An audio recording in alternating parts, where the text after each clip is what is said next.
Welcome to podcast special episode presenting Birth of Modern Science. Good day. My name is Mr. Zuniga. So guys, do you wonder how it all started? Like why we have so much light from the above every morning? Why the earth is round or circle? And why are the astronauts floating in outer space and they need an oxygen? And it's because of the science. Hey Miss Miharis, can you share more about science? There are a lot of definition of science, but I'll say that it's a body of knowledge. Science tells us that stuff we may know may not be perfectly known. It may be partly or entirely wrong. So we need to watch the universe or observe the universe, see how it behaves. Make guesses about why it's doing what it's doing, and then try to think of ways to support or disprove those ideas. Like understanding that our understanding might be wrong is essential, and trying to figure out the ways we may be mistaken is the only way that science can help us find our way to the truth. Science learns. We meander a bit as we use it, but in the long run, we get even closer to the understanding the reality, like whether you know it or not, we are soaking in science. Yes, Miss Miharis. And did you know that the first to explain everything like around us, like philosophy, mathematics, astronomy, medicine, was the ancient Greeks? Yes, ancient Greeks, the first to explain the world in terms of natural laws rather than myths about gods and heroes. The Greeks were well aware of the limitations of their observations, and many of them believed that depending on one's senses was a flawed approach to solving the universe secrets. So, of these Greeks was the philosopher for almost 2,000 years, and Aristotle, who developed a corpus of scientific theory and towered like a colossus above Western civilization. Aristotle's understanding of the cosmos and laws of motion was founded on three key discoveries. So guys, guess what is the three law of the motion?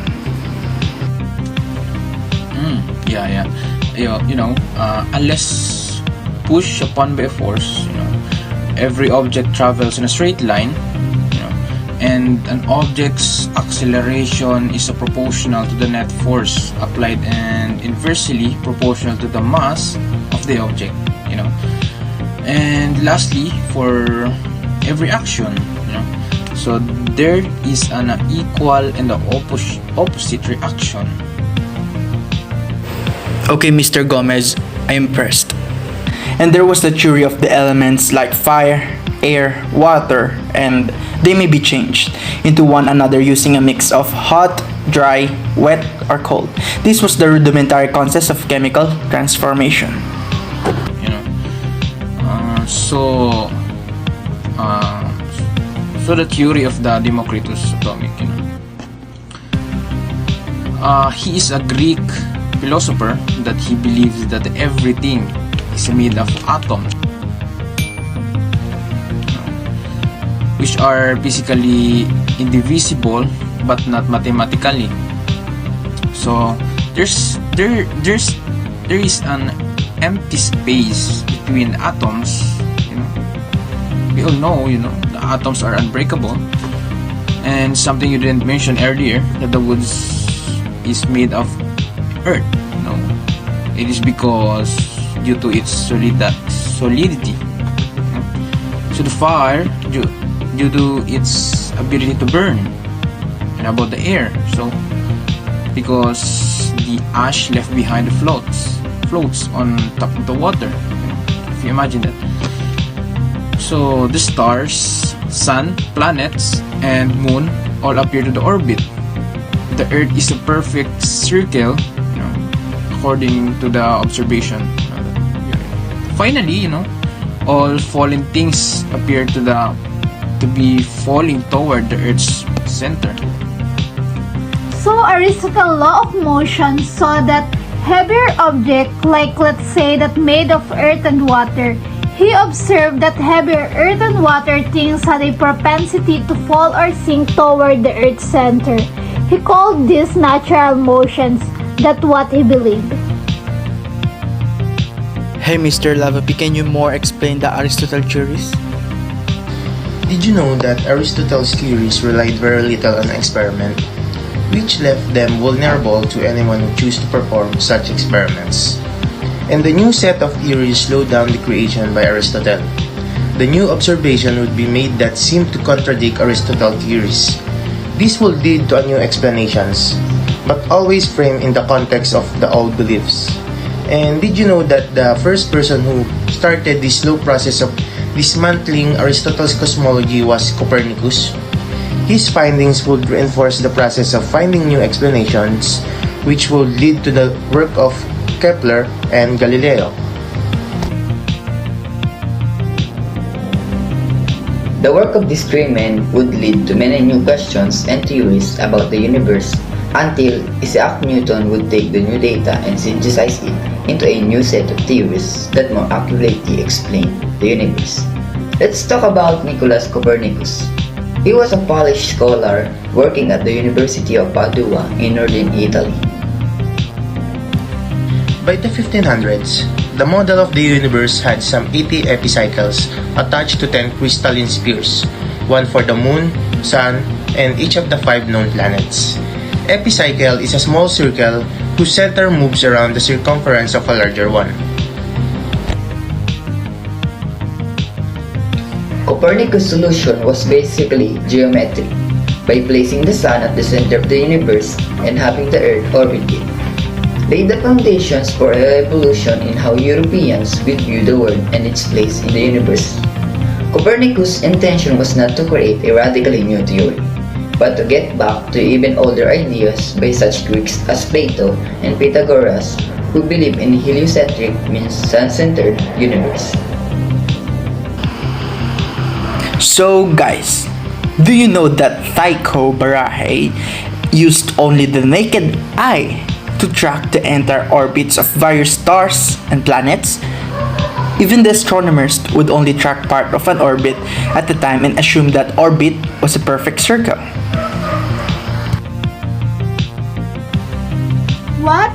With only his eyes? I mean, the telescope is not invented yet. So I'm supposed everyone should assume that orbit and the universe is circle. So, I think Brahom has a successor, right? So, what is his name? Johann Kepler? John Kepler? I don't really know. Yes, Johannes Kepler. He was a brilliant mathematician who had vision of the mathematical perfection of the universe that owe a great deal to the ancient Greek mathematician Pythagoras. His calculation also showed that the orbit of universe were not circle and it's elliptical. The combination of Brahe's observation and Kepler's math helped break the perfection of the Aristotelian universe. Aristotelian universe? It sounds like it's come from Italian work. Yeah, I agree with you. I think it pertains with the universe. I know that Galileo Galilei was the one who improved the telescope that is the face of a real telescope nowadays. So, where was Galileo born, guys? I know that, Italy, Italy. And then he's an Italian astronomer. So the year 1608, I know this. So several Flemish gentlemen arrived in Venice carrying a startling invention, and that is the telescope. He actually built one himself. If you imagine that, So increasing its magnification from 3 times to 10, It also used by Venetian, to spot an enemy ship. So later, he became interest to the sky itself, If I'm not mistaken, he has a book, right? Entitled The Star Messenger 1611, that he reported these disturbing findings and spread the news across Europe. He saw the sun's perfection marred by sunspots and the moon's perfection marred by craters. He also saw 4 moons orbiting Jupiter. I think most people can understand the philosophy math of Kepler. I mean, mostly of us has a hard time to process math. So I understand that part. He just decided to just look in the telescope and see for himself the moon's craters and Jupiter's moon. Looking now, the invention of telescopes is really an amazing thing we can have right now because we discover things that are beyond our sight. Can you imagine, guys, how crazy it was to witness such an amazing tool to discover in that era when technology was starting to be born? You're right. We should appreciate that part, particularly back then when they have discovered new things that are beneficial for the past few years. Lastly, there was these three major problems that brought great confusions among scholars around the 17th century. Well, what is it? The first one is Aristotle's law of inertia. The main problem with Aristotle's law of inertia was the assumption that the moving object had to be in a constant contact with a moving force. And it bothered Renaissance scholars who then came up with a new theory of impetus, but proven wrong. Finally, Descartes came up with the modern theory of inertia, which said a moving object will keep moving in a straight line until something interferes to stop it or slow it down. The second problem was what kept objects from flying out of their orbits and into space. According to Descartes, it was filled with ether and cosmic purpose that kept the planets in orbit. But William Gilbert suggested that magnetism was the answer. He saw Earth as a giant magnet, keeping both terrestrial and celestial objects from flying up into space. Although it was wrong, it did bring the idea of objects exerting a pull on one another. And in 1643, Robert Ball suggested a theory of universal gravitation, the tendency of all matter to have an attraction for all other matter. However, he did not have the math to prove the theory. So, even if Roberval's theory of the gravity were right, it raised a third problem. So, what keeps the moon and other celestial bodies from falling to the earth? For Roberval, he said that it was the resistance of outer space.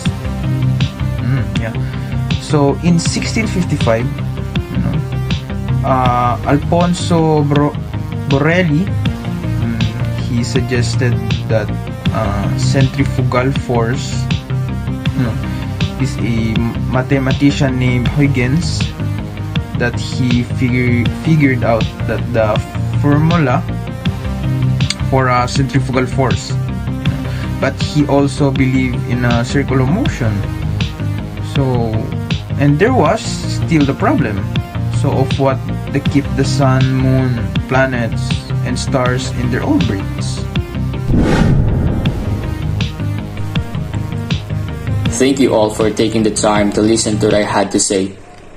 And I hope you all learned something, and I wish you all a wonderful day. Thank you.